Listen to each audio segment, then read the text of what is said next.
ಶ್ವಾಸಕೋಶ ಸಂಬಂಧಿ ಸಮಸ್ಯೆಯಿಂದ ಬಳಲ್ತಾ ಇದ್ದ ಸಚಿವ ಡಿ ಸುಧಾಕರ್ ಸ್ಥಿತಿ ಗಂಭೀರವಾಗಿದೆ. ಬೆಂಗಳೂರಿನ ಖಾಸಗಿ ಆಸ್ಪತ್ರೆಯಲ್ಲಿ ಸುಧಾಕರ್ ಚಿಕಿತ್ಸೆ ಪಡಿತಾ ಇದ್ರು. ಆದರೆ ದಿನೇ ದಿನೇ ಡಿ ಸುಧಾಕರ್ ಸ್ಥಿತಿ ಬಿಗಡಾಯಿಸ್ತಾ ಇದೆ.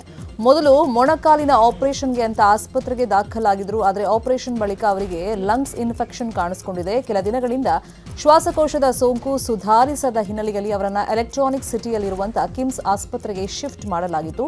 ಇದೀಗ ತೀವ್ರ ನಿಗಾ ಘಟಕದಲ್ಲಿ ಸುಧಾಕರ್ಗೆ ಚಿಕಿತ್ಸೆಯನ್ನು ನೀಡಲಾಗ್ತಾ ಇದ್ದು, ಡಾಕ್ಟರ್ ವೆಂಕಟಗಿರಿ ಅವರ ನೇತೃತ್ವದಲ್ಲಿ ಲಂಗ್ಸ್ ಟ್ರಾನ್ಸ್ಪ್ಲಾಂಟೇಷನ್ಗೆ ಸಿದ್ಧತೆ ನಡೆದಿದೆ ಅಂತ ಆಸ್ಪತ್ರೆ ಮೂಲಗಳಿಂದ ಮಾಹಿತಿ ಲಭ್ಯವಾಗಿದೆ.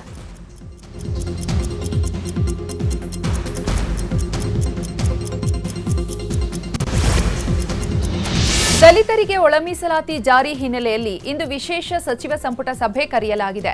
ಸಿಎಂ ಸಿದ್ದರಾಮಯ್ಯ ನೇತೃತ್ವದಲ್ಲಿ ಮಧ್ಯಾಹ್ನ 2 ಗಂಟೆಗೆ ಸಚಿವ ಸಂಪುಟ ಸಭೆ ನಡೆಯಲಿದೆ. ಮೀಸಲಾತಿ ಪ್ರಮಾಣ ಹಂಚಿಕೆಗೆ ಸಂಬಂಧಪಟ್ಟಂತೆ ಗಂಭೀರ ಚರ್ಚೆ ನಡೆಯಲಿದೆ. ಎಡಗೈ ಸಮುದಾಯಕ್ಕೆ 5.3%, ಬಲಗೈ ಸಮುದಾಯಕ್ಕೆ 5.3% ಮತ್ತು ಇತರೆ ಸಮುದಾಯಕ್ಕೆ 4.4% ಮೀಸಲಾತಿ ಹಂಚಿಕೆಗೆ ಸಿದ್ಧತೆ ಮಾಡಿಕೊಳ್ಳಲಾಗಿದೆ. ಆದರೆ ನೇಮಕಾತಿಗೆ ಸಂಬಂಧಪಟ್ಟಂತೆ ಮೀಸಲಾತಿ ಸಮಗ್ರವಾಗಿ ಇರಲಿ, ಹಂಚಿಕೆ ಬೇಡ ಅಂತ ಬಲಗೈ ನಾಯಕರು ಪಟ್ಟು ಹಿಡಿದಿದ್ದಾರೆ. ಹೀಗಾಗಿ ಇಂದಿನ ವಿಶೇಷ ಸಚಿವ ಸಂಪುಟ ಸಭೆ ಕುತೂಹಲ ಮೂಡಿಸಿದೆ. ಕಾಂಗ್ರೆಸ್ನಲ್ಲಿ ನಡೆಯುತ್ತಿರುವಂತಹ ರಾಜಕೀಯ ವಿದ್ಯಮಾನಗಳ ಹೊತ್ತಲೇ ಡಿಸಿಎಂ ಡಿಕೆಶಿ ಗೌಪ್ಯವಾಗಿ ಹೈಕಮಾಂಡ್ ಭೇಟಿ ಮಾಡಿದ್ದಾರೆ. ದೆಹಲಿಯಲ್ಲಿ ವರಿಷ್ಠರನ್ನ ಭೇಟಿಯಾಗಿ ಮಹತ್ವದ ಚರ್ಚೆ ಮಾಡಿದ್ದಾರೆ. ಬಳಿಕ ದೆಹಲಿಯ ಕರ್ನಾಟಕ ಭವನದಲ್ಲಿ ಮಾತನಾಡಿದಂತ ಅವರು, ದೆಹಲಿಗೆ ನಾನೇನು ಗಾಳಿ ಕುಡಿಯೋದಕ್ಕೆ ಬಂದಿಲ್ಲ, ಖಂಡಿತ ಪಕ್ಷದ ಕೆಲವರನ್ನ ಭೇಟಿ ಮಾಡಿ ಚರ್ಚೆ ಮಾಡಿದ್ದೀನಿ. ಯಾರನ್ನ ಭೇಟಿಯಾಗಿದ್ದೀನಿ ಅಂತ ಹೇಳಬಾರ್ದು, ವರಿಷ್ಠರನ್ನ ಭೇಟಿಯಾಗಿ ಚರ್ಚೆ ಮಾಡಿದ್ದು ನನ್ನ ಕೆಲಸ, ನಾನು ಮಾಡ್ತಾ ಇದ್ದೀನಿ. ಪಕ್ಷದ ವಿಚಾರವಾಗಿಯೂ ವರಿಷ್ಠರ ಬಳಿ ಚರ್ಚೆ ಆಗಿದೆ ಅಂತ ಹೇಳಿದ್ರು. ಈ ಸಾರಿ ಗಾಳಿ ಕುಡಿಯಕ್ಕೆ ಬಂದಿಲ್ಲ. ಯಾರಿಗಾರು ನೀರು ಕುಡ್ಸಕ್ಕೆ ಬಂದಿದ್ದೀರಾ ಸರ್? ಇಲ್ಲ, ರಾಜನಾಥ್ ಸಿಂಗ್ ಅವ್ರದ್ದು ಭೇಟಿ ಇದೆ. ನಾನು ನಮ್ಮ ಆಫೀಸರ್ಸ್ ಎಲ್ಲ ಭಾಳ ಹಿಂದೆನೇ ಟೈಮ್ ಕೇಳಿದ್ದು, ಅವ್ರು ನಾಳೆ ಕೊಟ್ಟಿದ್ದಾರೆ. ಪಕ್ಷದ ವಿಚಾರವಾಗಿ ಸರ್ ಯಾರನ್ನಾದ್ರೂ ಭೇಟಿ ಆಗ್ತಾ ಇದ್ದೀರಾ? ಸಾಕಷ್ಟು 11:45ಗೆ ಇವ್ರು ಭೇಟಿ ಮಾಡ್ತೀನಿ, ರಾಜನಾಥ್ ಸಿಂಗ್ನ. ಪಕ್ಷದ್ದು ಖಂಡಿತ, ನಾನೇನು ಇಲ್ಲ ಅಂತ ನಾನು ಹೇಳೋಕ್ಕಾಗಲ್ಲ. ನೀವು ಸುಮ್ಮನೆ ಇರಲ್ವಲ್ಲ, ಎಲ್ಲ ನನ್ನ ಹುಡುಕಾಕ್ಬಿಟ್ಟಿರ್ತೀರ. ಸೊ ಖಂಡಿತ ಭೇಟಿ ಮಾಡಿದ್ದೀನಿ, ಆಗಲೇ ಮಾಡಿದ್ದೀರಾ? ಈಗೆಲ್ಲ ನಾನು ಅದೆಲ್ಲ ಹೇಳ್ಬಾರ್ದು, ಯಾರು ಭೇಟಿ ಮಾಡಿರ್ತೀನಿ, ಯಾರು ಬಿಟ್ಟಿರ್ತೀನಿ ಅಂತ. ಲೋಧಿ ರೋಡ, ಅಕ್ಬರ್ ರೋಡ ಎಲ್ಲ ಎಲ್ಲೂ ಇಲ್ಲ, ಎಲ್ಲ ಒಟ್ಟೊಳಗೆ ಹೋಗ್ಬೇಕು. ನಾವು ನಮ್ಮ ಕೆಲಸ ನಾವು ಮಾಡ್ತಾ ಇರ್ತೀವಿ ಅಷ್ಟೇ. ಅಲ್ಲ ರೀ, ನನ್ನಂಥವನು ಮೀಡಿಯಲ್ಲಿ ಯಾರು ಮಾತಾಡೋಕ್ಕಾಗ್ತದ? ನಾನು ಮೀಡಿಯಾಲಿ ಈ ವಿಚಾರ ಮಾತಾಡೋದೇ ಇಲ್ಲ. ನೀವು ಅದಕ್ಕೆ ಪ್ರಯತ್ನ ಮಾಡೋಕ್ಕೆ ಹೋಗ್ಬೇಡಿ. ಕಾಂಗ್ರೆಸ್ನಲ್ಲಿ ಅಲ್ಪಸಂಖ್ಯಾತರ ಟಾರ್ಗೆಟ್ ಹಿನ್ನೆಲೆ ಕಾಂಗ್ರೆಸ್ ವಿರುದ್ಧ ಮುಸ್ಲಿಂ ಧರ್ಮಗುರುಗಳು ಸಿಡಿದೆದ್ದಿದ್ದಾರೆ. ಹೀಗಾಗಿ ಧರ್ಮಗುರುಗಳ ಜೊತೆ ಸಭೆ ನಡೆಸಲು ಸಚಿವ ಜಮೀರ್ ಅಹಮದ್ ಖಾನ್ ಮುಂದಾಗಿದ್ದಾರೆ. ಇಂದು ಸಭೆ ನಡೆಸಲು ಸಚಿವ ಜಮೀರ್ ನಿರ್ಧರಿಸಿದ್ದಾರೆ. ಕಾಂಗ್ರೆಸ್ ಅಲ್ಪಸಂಖ್ಯಾತರ ಕಡೆಗಣಿಸಿಲ್ಲ, ಟಾರ್ಗೆಟ್ ಮಾಡಿಲ್ಲ, ನನ್ನ ವಿರುದ್ಧವೂ ಕ್ರಮ ಆಗಿಲ್ಲ. ಕಾಂಗ್ರೆಸ್ನಿಂದ ಮಾತ್ರ ಅಲ್ಪಸಂಖ್ಯಾತರ ರಕ್ಷಣೆ ಮತ್ತು ಜಬ್ಬಾರ್ ವಿರುದ್ಧ ಕ್ರಮದ ಆದೇಶ ವಾಪಸ್ ಪಡೆಯಲು ಪ್ರಯತ್ನ ಮಾಡ್ತೀವಿ. ಧರ್ಮಗುರುಗಳಿಗೆ ಬೇಸರ, ಅಸಮಾಧಾನ ಆಗಿರೋದು ನಿಜ ಅಂತ ಜಮೀರ್ ಹೇಳಿದ್ದಾರೆ. ಗೃಹ ಸಚಿವ ಡಾಕ್ಟರ್ ಜಿ ಪರಮೇಶ್ವರ್ಗೆ ಬಿಗ್ ರಿಲೀಫ್ ಸಿಕ್ಕಿದೆ. ಪರಮೇಶ್ವರ್ ವಿರುದ್ಧ 500 ರೂಪಾಯಿ ಬೆಟ್ಟಿಂಗ್ ಕೇಸ್ ವಿರುದ್ಧದ ಪ್ರಕರಣಕ್ಕೆ ಹೈಕೋರ್ಟ್ ತಡೆಯಾಜ್ಞೆಯನ್ನು ಕೊಟ್ಟಿದೆ. ಅರ್ಜಿದಾರರ ಪರ ಹಿರಿಯ ವಕೀಲ ಕೆಎನ್ ಫಣೀಂದ್ರ ವಾದ ಮಂಡಿಸಿದರು. ಉದ್ದೇಶಪೂರ್ವಕವಾಗಿ ಇಂತಹ ಹೇಳಿಕೆ ನೀಡಿದಂತೆ ಕಾಣ್ತಾ ಇಲ್ಲ, ತಮಾಷೆಗಾಗಿ ಮಾತನಾಡಿದ್ರು ಕೇಸ್ ಹಾಕಬಹುದೇ? ತನಿಖೆಗೆ ಆದೇಶಿಸುವ ಮುನ್ನ ಪೊಲೀಸರಿಂದ ವಿವರಣೆ ಪಡೆಯಬೇಕಾಗಿತ್ತು ಅಂತ ನ್ಯಾಯಮೂರ್ತಿ ಸುನಿಲ್ ದತ್ ಯಾದವ್ ಅವರಿದ್ದ ಹೈಕೋರ್ಟ್ ಪೀಠ ಅಭಿಪ್ರಾಯಪಟ್ಟು ಪ್ರಕರಣಕ್ಕೆ ತಡೆ ನೀಡಿ ಹೈಕೋರ್ಟ್ ವಿಚಾರಣೆಯನ್ನು ಮುಂದೂಡಿದೆ. ಇನ್ನು ಬೆಟ್ಟಿಂಗ್ ಪ್ರಕರಣದಲ್ಲಿ ಹೈಕೋರ್ಟ್ ತಡೆಯಾಜ್ಞೆ ಬೆನ್ನಲ್ಲೇ ಗೃಹ ಸಚಿವ ಪರಮೇಶ್ವರ್ ಪ್ರತಿಕ್ರಿಯೆ ಕೊಟ್ಟಿದ್ದಾರೆ. ತುಮಕೂರಲ್ಲಿ ಮಾತನಾಡಿದಂತ ಅವರು, ನನ್ನ ಮೇಲಿನ ಕೇಸ್ಗೆ ಹೈಕೋರ್ಟ್ ಸ್ಟೇ ನೀಡಿದ್ದನ್ನು ಸ್ವಾಗತಿಸ್ತೀನಿ. ಸಣ್ಣ ವಿಷಯವನ್ನ ದೊಡ್ಡದು ಮಾಡಿದವರಿಗೆ ಕೋರ್ಟ್ನಿಂದಲೇ ಉತ್ತರ ಸಿಕ್ಕಿದೆ. ನ್ಯಾಯಾಲಯವು ಪ್ರಕರಣದ ಗಂಭೀರತೆ ಮತ್ತು ಅದರಲ್ಲಿರುವಂತಹ ಅಂಶಗಳನ್ನು ಪರಿಶೀಲಿಸಿ ತಡೆಯಾಜ್ಞೆ ಕೊಟ್ಟಿದೆ. 40 ವರ್ಷಗಳ ರಾಜಕೀಯ ಜೀವನದಲ್ಲಿ ಜವಾಬ್ದಾರಿ ಇಲ್ಲದ ಕೆಲಸ ಮಾಡಿಲ್ಲ ಅಂತ ಹೇಳಿದ್ದಾರೆ. ಲೈಟರ್ ವೇನಲ್ಲಿ ಮಾಡಿದಂಥ ಮಾತು, ಅದನ್ನು ಈ ರೀತಿ ಎಲ್ಲ ಅದಕ್ಕೆ ಕಾನೂನು ಜೋಡಿಸಿ ಅದಕ್ಕೆ ಬೇರೆ ರೀತಿ ಅರ್ಥೈಸ್ಕೊಂಡು ಕೋರ್ಟಿಗೆ ಹೋಗಿ ನನ್ನ ಮೇಲೆ ಪೆಟಿಷನ್ ಹಾಕೋ ಮಟ್ಟಕ್ಕೆ ಮಾಡ್ತಾರೆ ಅಂದರೆ ಅದನ್ನು ನೀವುಗಳೇ ಅರ್ಥ ಮಾಡ್ಕೋಬೇಕು, ಏನು ಉದ್ದೇಶ ಏನು ಅಂತ. ಇದನ್ನು ನಾನು ಏನು ಅದ್ರ ಬಗ್ಗೆ ಮುಂದೆ ಏನು ವ್ಯಾಖ್ಯಾನ ಮಾಡೋಕ್ಕೆ ಹೋಗೋದಿಲ್ಲ. ಈಗ ಕೋರ್ಟ್ನವರು ಅದನ್ನು ನೋಡಿದ್ದಾರೆ, ಏನು ಕೆಳಗಿನ ನ್ಯಾಯಾಲಯ ಆದೇಶ ಮಾಡಿತ್ತು ಅದನ್ನು ಮೇಲೆ ಹೈಕೋರ್ಟ್ನವರು ನೋಡಿದ್ದಾರೆ. ಅದರಲ್ಲಿ ಏನು ಮೆಟೀರಿಯಲ್ ಇದೆ ಅನ್ನೋದನ್ನು ನೋಡಿ ಸ್ಟೇ ಕೊಟ್ಟಿದ್ದಾರೆ. ನಾನು ಸ್ವಾಗತ ಮಾಡ್ತೇನೆ. ಮುಂದಿನ ದಿನದಲ್ಲಿ ಏನು ಕ್ರಮ ಆಗಬೇಕೋ ಅದಾಗುತ್ತೆ. ಒಂದು ಕಾಡಾನೆಗಳ ದಾಳಿಯಿಂದ ಅನ್ನದಾತರು ಕಂಗಾಲಾಗಿದ್ದು ಪ್ರತಿಭಟನೆಗೆ ಮುಂದಾಗಿದ್ದಾರೆ. ಬೆಂಗಳೂರು ದಕ್ಷಿಣ ಜಿಲ್ಲೆಯ ಚನ್ನಪಟ್ಟಣದ ಬಿಬಿಹಳ್ಳಿ ಗ್ರಾಮದ ಬಳಿ ರೈತರು ಕಬ್ಬಾಳು ಸಾತನೂರು ಹೆದ್ದಾರಿಯನ್ನು ತಡೆದು ಪ್ರತಿಭಟನೆ ನಡೆಸಲಿದ್ದಾರೆ. ರೈತರ ಹೋರಾಟಕ್ಕೆ ಬಲ ತುಂಬಲು ಜೆಡಿಎಸ್ ಯುವ ನಾಯಕ ನಿಖಿಲ್ ಕುಮಾರಸ್ವಾಮಿ ಸಾಥ್ ನೀಡಲಿದ್ದಾರೆ. ಬೆಳಿಗ್ಗೆ 10:30ಕ್ಕೆ ನಿಖಿಲ್ ಭೇಟಿ ನೀಡಲಿದ್ದು ಪ್ರತಿಭಟನೆಯಲ್ಲಿ ಭಾಗಿಯಾಗಲಿದ್ದಾರೆ ಅಂತ ಚನ್ನಪಟ್ಟಣ ತಾಲೂಕು ಜೆಡಿಎಸ್ ಅಧ್ಯಕ್ಷ ಗೋವಿಂದಹಳ್ಳಿ ನಾಗರಾಜ್ ಹೇಳಿದ್ದಾರೆ. 4 ವರ್ಷದಿಂದ ಮಾವಿನ ಮರಗಳು, ಆಮೇಲೆ ತೆಂಗು ಸಸಿ, ಆಮೇಲೆ ಅಡಿಕೆ ಗಿಡ ಒಂದು 250 ಹಾಳು ಮಾಡೈತೆ. ಫಸ್ಲು ಬಂದಿರುವಂಥದ್ದು ಸಣ್ಣ ಸೊಸೆ ಎಲ್ಲ. ಆಮೇಲೆ ಇದು ತೆಂಗಿನ ಲಾಟಲ್ಲಿ ಕಾಯಿ ತಿಂದಿರೋದು, ತೆಂಗು, ಮಾವು, ಬಾಳೆ, ಕಾಂಪೌಂಡ್ ಉಂಟಿಸೈತೆ. ಮುಂದಕ್ಕೆ ಅವರು ಬಂದು ಸಂಬಂಧಪಟ್ಟವ್ರ ಸಚಿವ ಅವ್ರು ಬಂದು ಈಗ 13 ವರ್ಷದಿಂದ ಇದೇ ಆಗೋಗೈತೆ. ಅವ್ರು ಹೇಳ್ತಾರೆ, ನಾವು ಕೇಳ್ಕೊಂಡು ಹೋಗ್ತಾ ಇದ್ದೀವಿ. ಈ ಸಲ ಅಂತೂ ಯಾವುದೇ ಕಾರಣಕ್ಕೂ ಆಗಲ್ಲ ಅಂದ್ಬಿಟ್ಟು ಎಲ್ಲ ಇಲ್ಲಿ ಪಕ್ಷ ಯಾವುದು ಇದ್ದಿಲ್ಲ, ಎಲ್ಲ ಸೇರಿ ಒಗ್ಗಟ್ಟಾಗಿ ರೈತರುಗಳು ಒಂದೇ ತಾವು ಮಾಡಬೇಕು ಇಲ್ಲಿ ಸೇರಿದ್ದೀವಿ. ಚಿಕ್ಕಬಳ್ಳಾಪುರದಲ್ಲಿ ಕಾಂಗ್ರೆಸ್ ಮುಖಂಡರು ಶಾಸಕ ಪ್ರದೀಪ್ ಈಶ್ವರ್ ಬಗ್ಗೆ ಸುದ್ದಿಗೋಷ್ಠಿ ನಡೆಸಿ ಗಂಭೀರ ಆರೋಪ ಮಾಡಿದರು. ಪ್ರದೀಪ್ ಈಶ್ವರಿಂದಲೇ ಭ್ರಷ್ಟಾಚಾರ ಹೆಚ್ಚಾಗ್ತಿದೆ ಅಂತ ಆರೋಪ ಮಾಡಿದ್ದಾರೆ. ಆದರೆ ಇದೀಗ ಆರೋಪ ಮಾಡಿದವರಿಗೆ ಸಂಕಷ್ಟ ಎದುರಾಗಿದೆ. ಮುಖಂಡರಾದ ಭರಣಿ ವೆಂಕಟೇಶ್, ರಾಜಣ್ಣ, ಮಿಲ್ಟನ್ ವೆಂಕಟೇಶ್ಗೆ ಕಾಂಗ್ರೆಸ್ ಶಿಸ್ತು ಸಮಿತಿ ನೋಟಿಸ್ ಅನ್ನು ಕೊಟ್ಟಿದ್ದು ಸ್ಪಷ್ಟನೆ ನೀಡುವಂತೆ ಕೋರಿದೆ. ಪ್ರದೀಪ್ ಈಶ್ವರ್ ವಿರುದ್ಧದ ಹೇಳಿಕೆ ಈಗ ಕಾಂಗ್ರೆಸ್ಗೆ ಸಮಸ್ಯೆ ಆಗ್ತಿದೆ. ಈ ಬಗ್ಗೆ ಸ್ಪಷ್ಟನೆ ನೀಡುವಂತೆ ಕೆಪಿಸಿಸಿ ಕೇಳಿದೆ. ಹಾಸನದ ದೊಡ್ಡಬೀಕನಹಳ್ಳಿ ಗ್ರಾಮದಲ್ಲಿ ಆಂಜನೇಯ ಸ್ವಾಮಿ ದೇವಾಲಯವನ್ನ ಮಾಜಿ ಸಚಿವ ಎಚ್.ಡಿ. ರೇವಣ್ಣ ಉದ್ಘಾಟಿಸಿದ್ರು. ನಂತರ ಕಾರ್ಯಕ್ರಮದಲ್ಲಿ ಭಾಗಿಯಾಗಿ ಹಳೆ ಘಟನೆಗಳನ್ನ ನೆನೆದು ಕಣ್ಣೀರು ಹಾಕಿದ್ರು. ದೇವೇಗೌಡರಿಗೆ ರಾಜಕೀಯ ಶಕ್ತಿ ಕೊಟ್ಟಂತಹ ಗ್ರಾಮ ದೊಡ್ಡಬೀಕನಹಳ್ಳಿ. ನಾನು ನೋವಿನಿಂದ ಹೇಳ್ತಿದ್ದೇನೆ, ಈ ರಾಜ್ಯದಲ್ಲಿ ಇಂತಹ ಕೆಟ್ಟ ಸರ್ಕಾರ ನಾನು ನೋಡಲಿಲ್ಲ. ಕಾಯ್ತಾ ಇದ್ದೀನಿ, ಬಡ್ಡಿ ಸಮೇತ ತೀರಿಸುವವರೆಗೂ ರಾಜಕೀಯದಲ್ಲಿ ಇರ್ತೀನಿ ಅಂತ ಕಾಂಗ್ರೆಸ್ ವಿರುದ್ಧ ಕಿಡಿಕಾರಿದ್ರು. 1990ನೇ ಇಸ್ವಿಲಿ ರಾಜಕೀಯ ಶಕ್ತಿ ಕೊಟ್ಟಂತ ಊರಿದ್ರೆ ದೊಡ್ಡ ಹೇಳಿ. ಏಕೆಂದರೆ ಆ ಉದ್ದೇಶದಿಂದಲೇ ನಾನು ಕಾನೂನು ನೋಡಲಿಲ್ಲ. ಕುಮಾರಣ್ಣ ಹಿಡಿದು ಸುಮಾರು 450 ಕೋಟಿವರೆಗೆ ಕೆಲಸ ಮಾಡಿದ್ದೀವಿ. ಇದೊಂದು ಹೋಬಳಿಗೆ 450 ಕೋಟಿಗೆ ಮಿಗಿಲಾಗಿ ನಾವು ಸುಮಾರು 140 ದೇವಸ್ಥಾನಗಳಿಗೆ ಇವತ್ತು ಕೆಲಸ ಮಾಡಿ ಕುಮಾರಸ್ವಾಮಿಯಲ್ಲಿ ಮಾಜಿ ಮಂತ್ರಿಗಳಿದ್ದಾರೆ. ಯಾಕೆ ನನಗೂ ಸ್ವಲ್ಪ ನೋವಿನಿಂದ ಹೇಳ್ತಾ ಇದ್ದೀನಿ, ಈ ರಾಜ್ಯದಲ್ಲಿ ಇಂಥ ಕೆಟ್ಟ ಸರ್ಕಾರ ನಾನು ನೋಡಲಿಲ್ಲ. ಕಾಯ್ತಾ ಇದ್ದೀನಿ, ಬಡ್ಡಿ ಸಮೇತ ತೀರಿಸೋವರಿಗೆ ರಾಜಕೀಯದಲ್ಲಿ ಯಾರ್ಯಾರ ಅಧಿಕಾರಿಗಳು ಯಾವ್ಯಾವ ರೀತಿ ನಡೀತಾ ಇದೆ ಗೊತ್ತಿದೆ. ಪ್ರಧಾನಿ ನರೇಂದ್ರ ಮೋದಿ ಬಗ್ಗೆ ಎಐಸಿಸಿ ಅಧ್ಯಕ್ಷ ಮಲ್ಲಿಕಾರ್ಜುನ ಖರ್ಗೆ ಆಕ್ಷೇಪಾರ್ಹ ಹೇಳಿಕೆಯನ್ನು ಕೊಟ್ಟಿದ್ರು. ಈ ಬಗ್ಗೆ ಕೇಂದ್ರ ಸಚಿವ ಎಚ್ಡಿಕೆ ಪ್ರತಿಕ್ರಿಯೆ ಕೊಟ್ಟಿದ್ದು, ಖರ್ಗೆ ಅವರು ಅನುಭವಿಗಳು, ಅವ್ರು ಮಾತನಾಡಿರೋದು ನೋಡಿದ್ರೆ ಪ್ರಧಾನಿ ಬಗ್ಗೆ ಯಾವ ಭಾವನೆ ಇಟ್ಕೊಂಡಿದ್ದಾರೆ ಅನ್ನೋದು ಗೊತ್ತಾಗುತ್ತೆ. ಈ ಚುನಾವಣೆಗಳಲ್ಲಿ ಅಭಿವೃದ್ಧಿ ಹೆಸರಲ್ಲಿ ಯಾರೂ ಮತ ಕೇಳಿಲ್ಲ, ಇದನ್ನು ನೋಡಿದ್ರೆ ಆಘಾತವಾಗುತ್ತೆ ಅಂತ ಹೇಳಿದ್ದಾರೆ.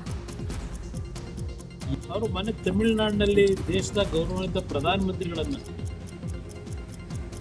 ಬಳಸಿರ್ತಕ್ಕಂಥ ಪದ ನೋಡಿದ್ರು, ಅವರ ಮನಸ್ಸಿನಲ್ಲಿ ಯಾವ ರೀತಿಯ ಭಾವನೆಗಳನ್ನು ಇಟ್ಕೊಂಡಿದ್ದಾರೆ. ದೇಶದ ಗೌರವಾನ್ವಿತ ಪ್ರಧಾನಮಂತ್ರಿಗಳನ್ನ ಟೆರರಿಸ್ಟ್ ಅಂತಕ್ಕಂಥ ಪದ ಉಪಯೋಗ ಮಾಡ್ತಾರೆ ಅಂದರೆ ಎಷ್ಟು ಉದ್ದಟತರ ಇರಬಹುದು. ಇವತ್ತು ಈ ಚುನಾವಣೆಗಳಲ್ಲಿ ನನಗೆ ಒಂದು ರೀತಿಯ ನಿರಾಸೆ ಆದಂಥದ್ದು, ಅಭಿವೃದ್ಧಿಯ ಹೆಸರಿನಲ್ಲಿ ಯಾರೂ ಮತ ಕೇಳಲಿಲ್ಲ. ಅವರು ಈ ದೇಶಕ್ಕೆ ಕೊಟ್ಟಂಥ ಕೊಡುಗೆಗಳ ಬಗ್ಗೆ ಮತ ಕೇಳಲಿಲ್ಲ. ಇನ್ನು ಡಿಸಿಎಂ ಡಿಕೆಶಿ ವಿರುದ್ಧ ಎಚ್ಡಿಕೆ ಪರೋಕ್ಷ ವಾಗ್ದಾಳಿಯನ್ನು ಮಾಡಿದ್ದಾರೆ. ನಮ್ಮ ರಾಜ್ಯದಲ್ಲಿ ಹುಡುಗಾಟದ ರಾಜಕಾರಣ ನಡೀತಾ ಇದೆ. ಕೆಲವರು ಅಲ್ಲಿ ಬಿಟ್ಟು ತಮಿಳುನಾಡಲ್ಲಿ, ಇಲ್ಲಿ ಬಿಟ್ಟು ತಮಿಳುನಾಡಲ್ಲಿ ರಾಜಾರೋಷ ತೋರಿಸ್ತಾ ಇದ್ದಾರೆ. ಮೇಕೆದಾಟು ನೀರು ಬೇಕು ಅಂತಾರೆ, ಆದರೆ ಅಲ್ಲಿ ಹೋಗಿ ಡಿಎಂಕೆ ಗೆಲ್ಸಿ ಅಂತಾರೆ ಅಂತ ಹೇಳಿ ವ್ಯಂಗ್ಯ ಮಾಡಿದ್ರು. ನಮ್ಮಲ್ಲಿರೋ ಸಮಸ್ಯೆ ಬಿಟ್ಟು ಅಲ್ಲೆಲ್ಲ ತಮಿಳುನಾಡಿನಲ್ಲಿ ಹೋಗ್ಬಿಟ್ಟು ವಿರಾವೇಶದ ಭಾಷಣ, ಮೇಕೆದಾಟು ನೀರು ತರಬೇಕು ಅಂತಾರೆ. ಅಲ್ಲಿ ಹೋಗ್ಬಿಟ್ಟು DMK ಗೆಲ್ಸಿ ಅಂತಾರೆ. ಅವ್ರು ನೋಡಿದ್ರೆ ಕೋರ್ಟ್ಗೆ ಹೋಗಿ ಪ್ರತಿನಿತ್ಯ ನಮ್ಗೆ ಅಡಚಣೆ ಉಂಟು ಮಾಡ್ಕೊಂಡೇ ಕೂತವ್ರೆ. ಕೊನೆಗೆ ನಮ್ಮ ಮೇಲೆ ಹೇಳ್ತಾರೆ BJP ಅವರು ಇದ್ರ ಬಗ್ಗೆ ಕೇಂದ್ರ ಸರ್ಕಾರದ ಮನವರಿಕೆ ಮಾಡಿಕೊಟ್ಟಿಲ್ಲ, ಇದ್ರ ಕೊನೆ ನಮ್ಮ ಮೇಲೆ ಹೇಳ್ತಾರೆ. ನಮ್ಮಲ್ಲಿರೋ ಸಮಸ್ಯೆ ಪ್ರಧಾನಿ ವಿರುದ್ಧ ಆಕ್ಷೇಪಾರ್ಹ ಪದ ಬಳಸಿದ್ದ ಮಲ್ಲಿಕಾರ್ಜುನ ಖರ್ಗೆ ವಿರುದ್ಧ ಆಕ್ರೋಶ ಜೋರಾಗಿದೆ. ಹಾವೇರಿಯಲ್ಲಿ ಮಾತನಾಡಿದ ಸಂಸದ ಬಸವರಾಜ ಬೊಮ್ಮಾಯಿ ಖರ್ಗೆ ವಿರುದ್ಧ ಬೇಸರ ವ್ಯಕ್ತಪಡಿಸಿದರು. ಖರ್ಗೆ ಅವರು ಹಿರಿಯ ರಾಜಕಾರಣಿ, ಅವರ ಮಾತಿನಿಂದ ಅವರ ವ್ಯಕ್ತಿತ್ವಕ್ಕೆ ಧಕ್ಕೆ ಎದುರಾಗ್ತಾ ಇದೆ. ಕೆಟ್ಟದಾಗಿ ಮಾತನಾಡಿದ ಹಲವು ಉದಾಹರಣೆಗಳಿವೆ. ಮೋದಿಯನ್ನ ಟೀಕೆ ಮಾಡಿದಷ್ಟು ಅವರ ಜನಪ್ರಿಯತೆ ಹೆಚ್ಚಾಗ್ತಾ ಇದೆ. ಬಿಹಾರದಲ್ಲಿ ಮಾತನಾಡಿದ್ರೂ ನಾವು ಗೆದ್ದೆವು, ಯುಪಿಯಲ್ಲಿ ಮಾತನಾಡಿದ್ರೂ ನಾವು ಗೆದ್ದೆವು. ಬಾಲಿಶ ಹೇಳಿಕೆಗಳು ಕಾಂಗ್ರೆಸ್ ಜನಪ್ರಿಯತೆಯನ್ನ ಕುಗ್ಗಿಸುತ್ತಿವೆ ಅಂತ ಅಂದ್ರು. ಅವರು ದೊಡ್ಡ ಸ್ಥಾನದಲ್ಲಿದ್ದಾರೆ, ಹಿರಿಯರಿದ್ದಾರೆ, ಅವ್ರ ಮಾತಿಗೆ ಅವ್ರ ವ್ಯಕ್ತಿತ್ವನೇ ಕಮ್ಮಿ ಆಗುತ್ತೆ. ಪ್ರಧಾನಮಂತ್ರಿಗಳಿಗೆ ಕೆಟ್ಟಾಗಿ ಮಾತಾಡಿರುವಂಥ ಒಂದು 25-26 ಪ್ರಕರಣಗಳು ಇದ್ದಾವೆ. ಮೌತ್ಕಾ ಸೌದಾಗರಿಂದ ಹಿಡಿದು ಕೋಬ್ರಾ ಅಂತ ಹೇಳಿ ಎಲ್ಲ ಪ್ರತಿ ಬಾರಿ ಅವ್ರು ಟೀಕೆ ಮಾಡಿದಾಗ ನರೇಂದ್ರ ಮೋದಿ ಅವರ ಜನಪ್ರಿಯತೆಗೇನಾಗಲ್ಲ, ಇವ್ರ ಜನಪ್ರಿಯತೆ ಕುಗ್ತದೆ. ಅವ್ರು ಯಾವಾಗ ಮಾತಾಡಿದ್ರು ಏನು ಮಾತಾಡಿದ್ರು ನನಗೆ ಗೊತ್ತಿಲ್ಲ, ನೀನು ಹೇಳ್ತಾ ಇದೆಯಾ, ನಾ ಅದರ ಆಧಾರದ ಮೇಲೆ ಉತ್ತರ ಹೆಂಗೆ ಕೊಡಲಿ? ಸಮುದಾಯಗಳನ್ನು 30-35 ವರ್ಷ ಉಪಯೋಗ ಮಾಡಿಕೊಂಡು ಈಗ ನೆಕ್ಸ್ಟ್ ಜನ್ರೇಷನ್ ಎಲ್ಲ ಬಂದುಬಿಟ್ಟಿದೆ. ಅವ್ರ ಆಸ್ಪಿರೇಷನ್ ಇದೆ, ಯಾವುದೇ ಕಮ್ಮಿ ಅಲ್ಪಸಂಖ್ಯಾತರು ಇರ್ಬೋದು, SC ಇರ್ಬೋದು, ST ಇರ್ಬೋದು, ಅವ್ರ ಪ್ರಶ್ನೆಗಳನ್ನು ಕೇಳ್ತಾ ಇದ್ದಾರೆ. ಬರುವಂಥ ದಿನಗಳಲ್ಲಿ ಅಲ್ಪಸಂಖ್ಯಾತರ ಜೊತೆಗೆ SC ST ಜನಾಂಗವೂ ಕೂಡ ಕಾಂಗ್ರೆಸ್ಸಿಗೆ ತಿರುಗಿಬಿಡ್ತಿದೆ. ಅವರು ಧಾರವಾಡದಲ್ಲಿ ಯುವ ಕಾಂಗ್ರೆಸ್ ಮುಖಂಡ ಫೈರೋಜ್ ಕೊಲೆ ಪ್ರಕರಣ ಸಂಬಂಧ ಕೆಲ ಆಡಿಯೋಗಳು ವೈರಲ್ ಆಗಿದ್ದು, ಇದೀಗ ಆಡಿಯೋ ವೈರಲ್ ಆಗ್ತಾ ಇದ್ದಂಗೆ ಕಾಂಗ್ರೆಸ್ ಮುಖಂಡ ಮತ್ತು ಅಂಜುಮನ್ ಸಂಸ್ಥೆ ಅಧ್ಯಕ್ಷ ಇಸ್ಮಾಯಿಲ್ ಎಸ್ಕೇಪ್ ಆಗಿದ್ರು. ಈ ಬಗ್ಗೆ ಅಂಜುಮನ್ ಸಂಸ್ಥೆ ಮತ್ತು ಕಾಂಗ್ರೆಸ್ ಮುಖಂಡರು ಸುದ್ದಿಗೋಷ್ಠಿ ನಡೆಸಿ ಅದು 4 ವರ್ಷದ ಹಿಂದೆ MLC ಟಿಕೆಟ್ ತಪ್ಪಿದಾಗ ಮಾತನಾಡಿರುವಂತಹ ಆಡಿಯೋ, ಈಗ ಇಸ್ಮಾಯಿಲ್ ಅವರ ಆಡಿಯೋ ದುರುಪಯೋಗ ಮಾಡಿಕೊಳ್ಳೋದಕ್ಕೆ ಹರಿಬಿಡಲಾಗಿದೆ. ಬಹಳ ದಿನಗಳಿಂದ ಫೈರೋಜ್ ಮತ್ತು ಕಾಂಗ್ರೆಸ್ ಯುವ ಮುಖಂಡನ ಜೊತೆ ಇಸ್ಮಾಯಿಲ್ ಸಂಪರ್ಕ ಹೊಂದಿರಲಿಲ್ಲ, ಹೀಗಾಗಿ ಆಡಿಯೋ ವೈರಲ್ ಮಾಡಿದವರ ಮೇಲೆ ಕ್ರಮ ಆಗಲಿ ಅಂತ ಹೇಳಿದ್ರು. ಅಂಜುಮನ್ಲಿಂದ ನಾವು ಏನು ಕೊಟ್ಟಿವಿ ಮನವಿ ಅಂದ್ರೆ, ಯಾರ ತಪ್ಪಿಸ್ತಿದ್ರೆ ಅವ್ರಿಗೆ ಶಿಕ್ಷೆ ಕೊಡ್ರಿ, ನಮ್ದೇನು ತಕರಾರಿಲ್ಲ. ಆ ಆಡಿಯೋಗಳನ್ನು ನೀವು ಚೆಕ್ ಮಾಡಿರಿ, ಎಲ್ಲಿಂದ ಬಂದವು, ಯಾವಾಗ ಬಂದವು, ಯಾವ ವರ್ಷದ್ದಿದ್ದಾವೆ ಚೆಕ್ ಮಾಡಿರಿ. ಆಲ್ರೆಡಿ ಕಂಪ್ಲೇಂಟ್ 2 ಸಲ ಕೊಟ್ಟಿದ್ದೈತಿ ಇದು ಹೇಳಕ್ಕೆ. ಮತ್ತು ಧಾರವಾಡದಾಗ ಏನಾಗಿಬಿಟ್ಟೈತಿ, ದಿನ ಆಡಿಯೋ ವಾರ ಚಾಲು ಆಗಿಬಿಟ್ಟೈತಿ. ಅದಕ್ಕೆ ಅದು ತಡೆ ಹಿಡ್ರಿ. ಅಂಜುಮನ್ ಸಂಸ್ಥೆಗೆ ಒಂದು ಪ್ರತಿಷ್ಠಿತ ಸಂಸ್ಥೆ, ಅದಕ್ಕೇನೋ ಇದಾಗಬಾರ್ದು ಅನ್ನೋದಕ್ಕೆ ಒಂದು ಮನವಿ ಕೊಡಕ್ಕೆ ಬಂದ್ವಿ. ಇದರ ಬಗ್ಗೆ ತನಿಖೆ ಮಾಡಿರಿ, ತಪ್ಪಿಸ್ತ್ರು ಯಾರೇ ಇದ್ದರೂ ಅವ್ರಿಗೆ ಬಿಡಬೇಡ್ರಿ ಅಂತ ಹೇಳಕ್ಕೆ ಹೋಗಿದ್ವಿ. ಇದನ್ನು ಆಡಿಯೋ ಆಗಿದೆ, ಇದು 4 ವರ್ಷ ಹಿಂಬಾಲಿಯೋ ಯಾವುದು, ಅದನ್ನು ಕೂಲಂಕುಷವಾಗಿ ತನಿಖೆ ಮಾಡಿ ಸತ್ಯಾಸತ್ಯತೆಯನ್ನು ಕಂಡು ಹಿಡಿದು ಯಾರು ತಪ್ಪಿಸಿರೋದ್ರ ಮ್ಯಾಗ ಆ್ಯಕ್ಷನ್ ತಗೋದ್ರೆ ಪೊಲೀಸರಿದ್ದಾರೆ, ಕೋರ್ಟ್ ಇದೆ, ಕಾನೂನಿದೆ, ಕಾನೂನು ತಗೋದ್ರೆ ಒಂದೇನೇ ಅಭ್ಯಂತರ ಇಲ್ಲ ಬಂದು. ಆದರೆ ವಿದ್ಯಾಸಂಸ್ಥೆ ಹೆಸರು ಜೋಡಿಸೋದು ಸ್ವಲ್ಪ ಚೆಂದ ಅಲ್ಲ ಅಂಥೇಳಿ ನಾವು ಕೇಳಲಿಕ್ಕೆ ಅವ್ರಿಗೂ ಹೇಳಿದ್ದೇವೆ. ತಮಗೂ ಕೂಡ ಈ ಮುಖಾಂತರ ಹೇಳ್ತೇವೆ, ವಿದ್ಯಾಸಂಸ್ಥೆ ಬಿಟ್ಟು ಅದು ವೈಯಕ್ತಿಕ ಇದೆ, ಅದಕ್ಕೆ ಬಗ್ಗೆ ಅದು ತನಿಖೆ ಆಗ್ತದೆ, ಯಾರು ಸತ್ಯಾಸತ್ಯತೆ ಕಂಡು ಹಿಡಿತಾರೆ ಅದು ಮಾಡಿ ಏನಾಗ್ತದೆ ಆಗಲಿ ಅಂತ ಹೇಳ್ತೇವೆ. ಆದರೆ ನಾವು ಆಡಿಯೋ ಇದು ಏನೇನಿದಾವ ಅದಕ್ಕೆ ಕೂಲಂಕುಷವಾಗಿ ಸತ್ಯಾಸತ್ಯನ ಕಂಡ್ರಿ, ಅದು ಹಳೇದಿದ್ದು ಮೋದಿದ್ದು ನೋಡ್ಕೊಂಡು ಮಾಡಿರಿ ಅಂತೇಳಿ ನಾವು ಮನವಿ ಮಾಡಿ. ರಾಜ್ಯದಲ್ಲಿ ದಿನದಿಂದ ದಿನಕ್ಕೆ ತಾಪಮಾನ ಏರಿಕೆ ಆಗ್ತಾ ಇದೆ. ಈ ಬಗ್ಗೆ ಆರೋಗ್ಯ ಸಚಿವ ದಿನೇಶ್ ಗುಂಡೂರಾವ್ ಪ್ರತಿಕ್ರಿಯೆ ನೀಡಿದ್ದಾರೆ. ಬೆಂಗಳೂರಿನಲ್ಲಿ ಮಾತನಾಡಿದ ಅವರು, ಸರ್ಕಾರಿ ಆಸ್ಪತ್ರೆಗಳಲ್ಲಿ ಹೀಟ್ ಸ್ಟ್ರೋಕ್ಗೆ ಸಮುದಾಯ ಕೇಂದ್ರಗಳಿಂದ ಜಿಲ್ಲಾ ಆಸ್ಪತ್ರೆಯವರೆಗೆ ವಿಶೇಷ ಬೆಡ್ ಮತ್ತು ಚಿಕಿತ್ಸೆಗೆ ವ್ಯವಸ್ಥೆ ಮಾಡಲಾಗಿದೆ. ಸಮುದಾಯ ಕೇಂದ್ರಗಳಲ್ಲಿ 2 ಬೆಡ್, ತಾಲೂಕು ಆಸ್ಪತ್ರೆಯಲ್ಲಿ 5 ಮತ್ತು ಜಿಲ್ಲಾ ಆಸ್ಪತ್ರೆಯಲ್ಲಿ 10 ಬೆಡ್ ಮೀಸಲಿಡಲಾಗಿದೆ. ಬಿಸಿಲು ಹೆಚ್ಚಾಗಿರುವ ಸಮಯದಲ್ಲಿ ಹೊರಗಡೆ ಹೋಗದಂತೆ ಜನರಿಗೆ ಮನವಿ ಮಾಡಿದ್ದಾರೆ. ಆಸ್ಪತ್ರೆಗಳಲ್ಲಿ ಏನು ಮಾಡಿದ್ದೀವಿ ಅಂತ ಹೇಳಿದ್ರೆ, ಈ ಹೀಟ್ ಸ್ಟ್ರೋಕ್ ಮ್ಯಾನೇಜ್ಮೆಂಟ್ ರೂಮ್ಗಳಂತ ಒಂದು ಸಿದ್ಧ ಮಾಡಿಸಿದ್ದೇವೆ. ಎಲ್ಲ ನಮ್ಮ ಸಮುದಾಯ ಆರೋಗ್ಯ ಕೇಂದ್ರ, ತಾಲೂಕು ಕೇಂದ್ರ ಮತ್ತು ಜಿಲ್ಲಾ ಕೇಂದ್ರಗಳಲ್ಲಿ ಹೀಟ್ ಸ್ಟ್ರೋಕ್ ಮ್ಯಾನೇಜ್ಮೆಂಟ್ ರೂಮ್ ಅಂತಗಳು ಸಿದ್ಧಪಡಿಸಿ, ಅದರಲ್ಲಿ ಸಮುದಾಯ ಆರೋಗ್ಯ ಕೇಂದ್ರದಲ್ಲಿ 2 ಬೆಡ್ಗಳನ್ನು ಈ ಥರ ಇಟ್ಟಿದ್ದೀವಿ. ತಾಲೂಕು ಆಸ್ಪತ್ರೆಗಳಲ್ಲಿ 5 ಬೆಡ್ಗಳು ಮತ್ತು ಜಿಲ್ಲಾ ಆಸ್ಪತ್ರೆಯಲ್ಲಿ 10 ಬೆಡ್ಗಳನ್ನು ಈ ಹೀಟ್ ಸ್ಟ್ರೋಕ್ಗೆ ಬಂದಂಥವ್ರಿಗೆ ಅವ್ರಿಗೆ ಪ್ರತ್ಯೇಕವಾದಂಥ ಒಂದು ವ್ಯವಸ್ಥೆಯನ್ನು ಮಾಡಿಸಿದ್ದೇವೆ. ಉತ್ತರ ಕನ್ನಡ ಜಿಲ್ಲೆಯಲ್ಲಿ ಮುಂದಿನ 5 ದಿನಗಳ ಕಾಲ ಅತಿಯಾದ ಉಷ್ಣತೆ ಇರಲಿದೆ ಅಂತ ಹವಾಮಾನ ಇಲಾಖೆ ಎಚ್ಚರಿಕೆಯನ್ನು ಕೊಟ್ಟಿದೆ. ಈಗಾಗಲೇ ಜಿಲ್ಲೆಯಲ್ಲಿ ಅತಿಯಾದ ಬಿಸಿಲಿಂದ ಜನರು ಬೇಸತ್ತು ಹೋಗಿದ್ದಾರೆ. ಮುಂದಿನ 5 ದಿನಗಳವರೆಗೆ ಬಿಸಿ ಗಾಳಿ ಬೀಸಲಿದ್ದು ವಯಸ್ಸಾದವರು ಮತ್ತು ಮಕ್ಕಳು ಬಿಸಿಲಿಗೆ ಓಡಾಡದಂತೆ ಹವಾಮಾನ ಇಲಾಖೆ ಎಚ್ಚರಿಕೆ ಕೊಟ್ಟಿದೆ. ಬಳ್ಳಾರಿ ಜೈಲಿನಲ್ಲಿದ್ದಂಥ ಆರೋಪಿಯೊಬ್ಬ ಎಸ್ಕೇಪ್ ಆಗುವ ವೇಳೆ ಗಾಯಗೊಂಡು ಮತ್ತೆ ಆಸ್ಪತ್ರೆಗೆ ದಾಖಲಾಗಿದ್ದಾನೆ. ಹರಪನಹಳ್ಳಿ ಮೂಲದ ಆರೋಪಿ ಅಣ್ಣಪ್ಪ ನಿನ್ನೆ ಮಧ್ಯಾಹ್ನ ಮರದ ಮೇಲಿಂದ ಬಿದ್ದು ಗಾಯಗೊಂಡಿದ್ರು. ಅವರನ್ನ ಬಿಮ್ಸ್ ಆಸ್ಪತ್ರೆಗೆ ದಾಖಲಿಸಿ ಚಿಕಿತ್ಸೆಯನ್ನು ಕೊಡಿಸಲಾಗ್ತಾ ಇತ್ತು. ಈ ವೇಳೆ ಆಸ್ಪತ್ರೆಯ ಬಾತ್ರೂಮ್ ಕಿಟಕಿ ಒಡೆದು ಎಸ್ಕೇಪ್ ಆಗೋದಕ್ಕೆ ಅಣ್ಣಪ್ಪ ಪ್ರಯತ್ನ ಪಟ್ಟಿದ್ದಾನೆ. ಘಟನೆ ಸಂಬಂಧ ಕೌಲ್ ಬಜಾರ್ ಠಾಣೆಯಲ್ಲಿ ಕೇಸ್ ದಾಖಲಾಗಿದೆ. ಬಸ್ ನಿಲ್ಲಿಸಿ ಅಂದಿದ್ದಕ್ಕೆ ವಿದ್ಯಾರ್ಥಿಗಳ ಮೇಲೆ ಸಾರಿಗೆ ನೌಕರರು ಹಲ್ಲೆ ಮಾಡಿರುವಂತಹ ಆರೋಪ ಕೇಳಿಬಂದಿದೆ. ಗದಗ ನಗರದ ಪುಟ್ಟರಾಜ್ ಗವಾಯಿಗಳ ಬಸ್ ನಿಲ್ದಾಣದಲ್ಲಿ ನಿನ್ನೆ ಘಟನೆ ನಡೆದಿರೋದು. ವಿದ್ಯಾರ್ಥಿಗಳು ಕೈ ಮಾಡಿದ್ರು ಚಾಲಕ ಬಸ್ ನಿಲ್ಲಿಸದೇ ಇರೋದನ್ನು ವಿದ್ಯಾರ್ಥಿಗಳು ಪ್ರಶ್ನೆ ಮಾಡಿದ್ದಾರೆ. ಈ ವೇಳೆ ವಿದ್ಯಾರ್ಥಿಗಳು ಮತ್ತು ಸಾರಿಗೆ ನೌಕರರ ನಡುವೆ ವಾಗ್ವಾದ ಶುರುವಾಗಿದೆ. ಇದರಿಂದ ಸಿಟ್ಟಿಗೆದ್ದ ವಿದ್ಯಾರ್ಥಿಗಳು ಬಸ್ ತಡೆದು ಆಕ್ರೋಶ ವ್ಯಕ್ತಪಡಿಸಿದ್ದು, ವಿದ್ಯಾರ್ಥಿ ಮೇಲೆ ಹಲ್ಲೆ ಮಾಡಿದ ನೌಕರನ ವಿರುದ್ಧ ಕ್ರಮಕ್ಕೆ ಆಗ್ರಹಿಸಲಾಗಿದೆ. ಸ್ಥಳಕ್ಕೆ ಆಗಮಿಸಿದ ಶಹರ ಠಾಣೆ ಪೊಲೀಸರು ವಿದ್ಯಾರ್ಥಿಗಳ ಮನ ಉಳಿಸಲು ಹರಸಾಹಸ ಪಟ್ಟರು.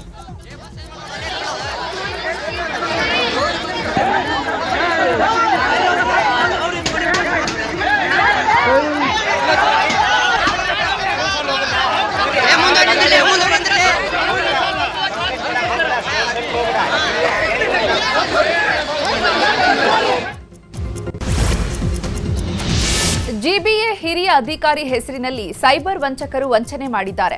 ಪೂರ್ವ ನಗರ ಪಾಲಿಕೆ ಆಯುಕ್ತ ರಮೇಶ್ ಹೆಸರಿನಲ್ಲಿ ವಂಚನೆ ಮಾಡಿದ್ದಾರೆ. ಹೆಸರು, ಹುದ್ದೆ, ಭಾವಚಿತ್ರವನ್ನು ಬಳಸಿ ಇತರೆ ಅಧಿಕಾರಿಗಳಿಂದ ಮತ್ತು ಸಾರ್ವಜನಿಕರಿಂದ ಹಣಕ್ಕೆ ಬೇಡಿಕೆ ಇಟ್ಟಿದ್ದಾರೆ. ಪೂರ್ವ ನಗರ ಪಾಲಿಕೆಯ ಮಹಿಳಾ ಸಿಬ್ಬಂದಿಗಳಿಗೂ ನಕಲಿ ಖಾತೆಯಿಂದಾಗಿ ಸಂದೇಶ ಕಳಿಸಿದ್ದಾರೆ. ಕೂಡಲೇ ಎಚ್ಚೆತ್ತಂತಹ ಅಧಿಕಾರಿ ಸೈಬರ್ ಕ್ರೈಂಗೆ ದೂರು ದಾಖಲಿಸಿದ್ದು, ವೈಟ್ಫೀಲ್ಡ್ ಸೆಂಡ್ ಪೊಲೀಸ್ ಠಾಣೆಯಲ್ಲಿ ಪ್ರಕರಣ ದಾಖಲಾಗಿದೆ. ಕೊಪ್ಪಳದಲ್ಲಿ ಅಂಬೇಡ್ಕರ್ಗೆ ಅಪಮಾನ ಮಾಡಿದ ಘಟನೆಗೆ ಸಂಬಂಧಪಟ್ಟಂತೆ ಓರ್ವನನ್ನ ಬಂಧಿಸಲಾಗಿದೆ. ಕುಕನೂರಿನ ವೀರಾಪುರ ಗ್ರಾಮದಲ್ಲಿ ಏಪ್ರಿಲ್ 16ನೇ ತಾರೀಕು ಅಂಬೇಡ್ಕರ್ ಸೇರಿದಂತೆ ಮಹಾನ್ ನಾಯಕರಿಗೆ ಅಪಮಾನ ಮಾಡಲಾಗಿತ್ತು. ಕೂಡಲೇ ಆರೋಪಿಯನ್ನು ಬಂಧಿಸುವಂತೆ ಆಗ್ರಹ ಕೇಳಿಬಂದಿತ್ತು. ಘಟನೆ ಸಂಬಂಧ ಶಿವಕುಮಾರ್ ಎಂಬಾತನನ್ನ ಬಂಧಿಸಲಾಗಿದೆ. ಅಂಬೇಡ್ಕರ್ ಜಯಂತಿ ಆಚರಣೆಗಾಗಿ ಶಿವಕುಮಾರ್ 14,000 ರೂಪಾಯಿ ದೇಣಿಗೆ ಸಂಗ್ರಹಿಸಿದ್ದು, ಇದರಲ್ಲಿ 7,000 ರೂಪಾಯಿ ವೈಯಕ್ತಿಕವಾಗಿ ಬಳಕೆಯನ್ನ ಮಾಡಿಕೊಂಡಿದ್ದ. ಅಂಬೇಡ್ಕರ್ ಜಯಂತಿ ಆಚರಣೆಗೆ ಹಣ ಹೊಂದಿಸಲು ಆಗದೆ ಜಯಂತಿ ಮುಂದೂಡಲು ಅಂಬೇಡ್ಕರ್ ಸೇರಿದಂತೆ ಗಣ್ಯರ ಭಾವಚಿತ್ರಕ್ಕೆ ಅಪಮಾನ ಎಸಗಿದ್ದ ಎನ್ನಲಾಗಿದೆ.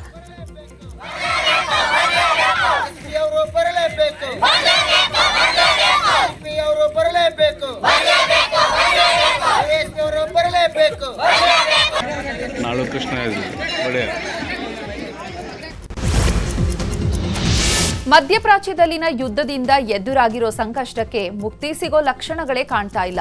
ಯುದ್ಧದ ಬಿಕ್ಕಟ್ಟು ವೈದ್ಯಕೀಯ ಕ್ಷೇತ್ರಕ್ಕೆ ಕಗ್ಗಂಟಾಗಿದೆ. ರಾಜ್ಯದ ಅತಿ ದೊಡ್ಡ ಸಿರೆಂಜ್ಗಳ ಘಟಕದ ಮೇಲೆ ಪರಿಣಾಮ ಬೀರಿದ್ದು ಸಿರೆಂಜ್ಗಳ ಬೆಲೆ ಗಗನಕ್ಕೇರಿದೆ. ಸದ್ಯ 40% ದರ ಏರಿಕೆಯಾಗಿದ್ದು, ಮುಂದೆ ಮತ್ತಷ್ಟು ಹೆಚ್ಚಳವಾಗುವಂತಹ ಭೀತಿ ಶುರುವಾಗಿದೆ. ಹುಬ್ಬಳ್ಳಿ ಹೊರವಲಯದಲ್ಲಿರುವಂತಹ ರಕ್ಷಮ್ ಮೆಡಿಕಲ್ ಡಿವೈಸ್ ದಕ್ಷಿಣ ಭಾರತದ ಅತಿ ದೊಡ್ಡ ಸಿರೆಂಜ್ ಉತ್ಪಾದನಾ ಕಾರ್ಖಾನೆಯಾಗಿದೆ. ಆದರೆ ಯುದ್ಧದ ಬಿಕ್ಕಟ್ಟಿನಿಂದ ಕಚ್ಚಾ ಸಾಮಗ್ರಿಗೆ ತೊಂದರೆಯಾಗಿದ್ದು ಉತ್ಪಾದನೆ ಕುಂಠಿತ ಆಗಿದೆ. ಇದರಿಂದ ಆರೋಗ್ಯ ಕ್ಷೇತ್ರಕ್ಕೆ ಮತ್ತಷ್ಟು ತೊಡಕು ಉಂಟಾಗಲಿದೆ. ಹುಬ್ಬಳ್ಳಿಯ ಉಣಕಲ್ ಉದ್ಯಾನವನದಲ್ಲಿ ರಾಜಋಷಿ ಭಗೀರಥ ಮಹರ್ಷಿ ಜಯಂತಿಯನ್ನು ಆಚರಿಸಲಾಯಿತು. ಧಾರವಾಡ ಜಿಲ್ಲಾ ಶ್ರೀ ಭಗೀರಥ ಉಪ್ಪಾರ ಸಂಘದ ನೇತೃತ್ವದಲ್ಲಿ ಜಯಂತಿ ಆಚರಿಸಲಾಯಿತು. ಶ್ರೀರಾಮ್ ಸೇನೆ ರಾಷ್ಟ್ರೀಯ ಅಧ್ಯಕ್ಷರಾದ ಪ್ರಮೋದ್ ಮುತಾಲಿಕ್ ಅವರು ಭಗೀರಥ ಮಹರ್ಷಿ ಪುತ್ಥಳಿಗೆ ಮಾಲಾರ್ಪಣೆ ಮಾಡಿದರು. ಈ ವೇಳೆ ಭಗೀರಥ ಉಪ್ಪಾರ ಸಂಘದ ಬಸವರಾಜ ಉಪ್ಪಾರ್ ಸೇರಿದಂತೆ ಇತರರು ಉಪಸ್ಥಿತರಿದ್ದರು.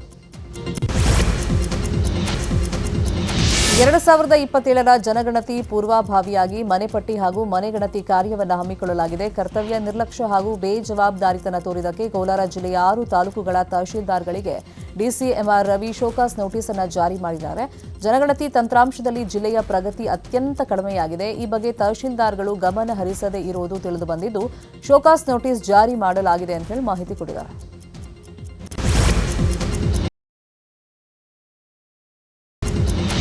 ಪಿಯು ಫಲಿತಾಂಶದಲ್ಲಿ ಯಾದಗಿರಿಗೆ ಕೊನೆ ಸ್ಥಾನ ಬಂದ ಹಿನ್ನೆಲೆ ಸಿಎಂ ಕಚೇರಿಯಿಂದ ಡಿಸಿಗೆ ಸ್ಪಷ್ಟನೆ ನೀಡುವಂತೆ ತಾಕೀತು ಮಾಡಲಾಗಿದೆ.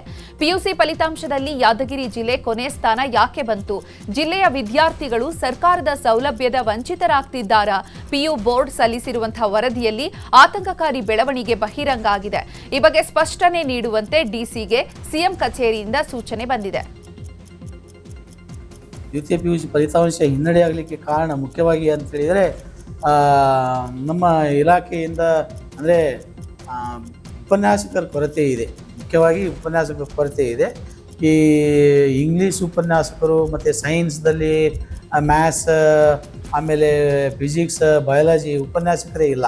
ಹೀಗಾಗಿ ಮತ್ತು ವಿದ್ಯಾರ್ಥಿಗಳು ಸಾಕಷ್ಟು ಗ್ರಾಮೀಣ ಭಾಗದಲ್ಲಿ ವಲಸೆ ಹೋಗುವುದು ಮತ್ತು ಸತತವಾಗಿ ಗೈರು ಹಾಜರಾಗಿರುವುದು ಈಗ ಇವುಗಳನ್ನು ಮುಖ್ಯವಾಗಿ ಕಂಡುಬರ್ತಿದೆ ಯಾದಗಿರಿ ಜಿಲ್ಲೆಯಲ್ಲಿ. ಹೀಗಾಗಿ ಇಲ್ಲಿ ದ್ವಿತೀಯ PUC ಫಲಿತಾಂಶ ಹಿನ್ನಡೆ ಆಗಲಿಕ್ಕೆ ಕಾರಣವಾಗಿದೆ. ನಾವು ಇಲಾಖೆಯ ನಿಯಮಗಳನ್ನು ಅನೇಕ ಮಾರ್ಗದರ್ಶನವನ್ನು ನೀಡಿರ್ತಕ್ಕಂಥ ಮಾನ್ಯ ನಿರ್ದೇಶಕರು ಉಪದೇಶ ಅಥವಾ ಈ ಮಾರ್ಗದರ್ಶನ ನೀಡಿದಂತಕ್ಕಂಥ ನಾವೆಲ್ಲ. ಕೊಪ್ಪಳ ಜಿಲ್ಲಾಸ್ಪತ್ರೆಗೆ ಲೋಕಾಯುಕ್ತ ಡಿವೈಎಸ್ಪಿ ನೇತೃತ್ವದ ತಂಡ ಭೇಟಿ ನೀಡಿ ಪರಿಶೀಲನೆಯನ್ನು ಮಾಡಿದೆ. ಇತ್ತೀಚೆಗೆ ಜಿಲ್ಲಾಸ್ಪತ್ರೆಯ ಅವ್ಯವಸ್ಥೆ ಬಗ್ಗೆ ನ್ಯೂಸ್ 18 ವಿಸ್ತೃತ ವರದಿಯನ್ನು ಪ್ರಸಾರ ಮಾಡಿತ್ತು. ವರದಿ ಬಳಿಕ ಎಚ್ಚೆತ್ತ ಆಸ್ಪತ್ರೆ ಫ್ಯಾನ್ ಹಾಗೂ ಎಸಿಯನ್ನು ಹಾಕಲಾಗಿತ್ತು. ಇದೀಗ ಜಿಲ್ಲಾಸ್ಪತ್ರೆಗೆ ಲೋಕಾಯುಕ್ತ ತಂಡ ಭೇಟಿಯನ್ನು ಕೊಟ್ಟಿದ್ದು ರೋಗಿಗಳೊಂದಿಗೆ ಮಾಹಿತಿಯನ್ನು ಪಡೆದುಕೊಂಡಿದ್ದಾರೆ. ಆಟದ ಮೈದಾನದಲ್ಲಿ 15 ಅಡಿ ಉದ್ದದ ಬೃಹತ್ ಗಾತ್ರದ ಹೆಬ್ಬಾವು ಕಾಣಿಸಿಕೊಂಡಿದೆ. ಉತ್ತರ ಕನ್ನಡ ಜಿಲ್ಲೆ ದಾಂಡೇಲಿ ತಾಲೂಕಿನ IPM ಮೈದಾನದಲ್ಲಿ ಈ ಘಟನೆ ನಡೆದಿರುವಂತದ್ದು. ಹೆಬ್ಬಾವು ಕಂಡಂತಹ ಸ್ಥಳೀಯರು ಅರಣ್ಯ ಇಲಾಖೆ ಅಧಿಕಾರಿಗಳಿಗೆ ಮಾಹಿತಿ ನೀಡಿದ್ದಾರೆ. ತಕ್ಷಣ ಸ್ಥಳಕ್ಕೆ ಆಗಮಿಸಿದ ಉರಗ ತಜ್ಞ ರಜಾಕ್ ಶಾ ಬೃಹತ್ ಗಾತ್ರದ ಹೆಬ್ಬಾವನ್ನ ಹಿಡಿದು ಸುರಕ್ಷಿತವಾಗಿ ಅರಣ್ಯಕ್ಕೆ ಬಿಟ್ಟಿದ್ದಾರೆ. ಇನ್ನು ಕೋಲಾರ ತಾಲೂಕಿನ ವೇಮಗಲ್ ಹೋಬಳಿಯ ಸಿಂಗೇಹಳ್ಳಿ ಗ್ರಾಮದ ಹೊರವಲಯದಲ್ಲಿ ಚಿರತೆ ಪ್ರತ್ಯಕ್ಷ ಆಗಿದೆ. ಗ್ರಾಮದ ಹೊರವಲಯದ ಅರಣ್ಯ ಪ್ರದೇಶದಲ್ಲಿ ಕಳೆದ 2 ದಿನದಿಂದ 2 ಬಾರಿ ಚಿರತೆ ಕಾಣಿಸಿಕೊಂಡಿದ್ದು ಗ್ರಾಮಸ್ಥರಲ್ಲಿ ಆತಂಕ ಹೆಚ್ಚಾಗಿದೆ. ಚಿರತೆಯನ್ನ ಓಡಿಸುವ ದೃಷ್ಟಿಯಿಂದಾಗಿ ಗ್ರಾಮಸ್ಥರು ಪಟಾಕಿ ಸಿಡಿಸಿ ಚಿರತೆ ದಾಳಿಯಿಂದ ತಪ್ಪಿಸಿಕೊಳ್ಳಲು ಯತ್ನಿಸಿದ್ದಾರೆ. ಚಿರತೆ ಸೆರೆ ಹಿಡಿಯುವಂತೆ ಗ್ರಾಮಸ್ಥರು ಆಗ್ರಹಿಸಿದ್ದಾರೆ. IPL 19ನೇ ಆವೃತ್ತಿಯ 34ನೇ ಪಂದ್ಯದಲ್ಲಿ ರಾಯಲ್ ಚಾಲೆಂಜರ್ಸ್ ಬೆಂಗಳೂರು ಮತ್ತು ಗುಜರಾತ್ ಟೈಟನ್ಸ್ ತಂಡ ಮುಖಾಮುಖಿಯಾಗಲಿದೆ. ಬೆಂಗಳೂರಿನ ಚಿನ್ನಸ್ವಾಮಿ ಮೈದಾನದಲ್ಲಿ ಇವತ್ತು ಪಂದ್ಯ ನಡೆಯಲಿದೆ. ಬೆಂಗಳೂರು ತಂಡ ಸರಣಿಯಲ್ಲಿ ಆಡಿರುವಂತಹ 6 ಪಂದ್ಯಗಳಲ್ಲಿ 4ರಲ್ಲಿ ಗೆಲುವನ್ನು ಸಾಧಿಸಿದ್ದು ಅಂಕಪಟ್ಟಿಯಲ್ಲಿ 3ನೇ ಸ್ಥಾನದಲ್ಲಿದೆ. ಇತ ಗುಜರಾತ್ ತಂಡ ಆಡಿರುವಂತಹ 6 ಪಂದ್ಯಗಳಲ್ಲಿ 3ರಲ್ಲಿ ಗೆಲುವನ್ನು ಸಾಧಿಸಿದ್ದು ಅಂಕಪಟ್ಟಿಯಲ್ಲಿ 6ನೇ ಸ್ಥಾನದಲ್ಲಿದೆ. ಉಭಯ ತಂಡಗಳು ಹಿಂದಿನ ಪಂದ್ಯದಲ್ಲಿ ಸೋಲನ್ನು ಕಂಡಿದ್ದು ಗೆಲುವಿನ ಟ್ರ್ಯಾಕ್ಗೆ ಮರಳುವಂತ ನಿರೀಕ್ಷೆಯಿದೆ.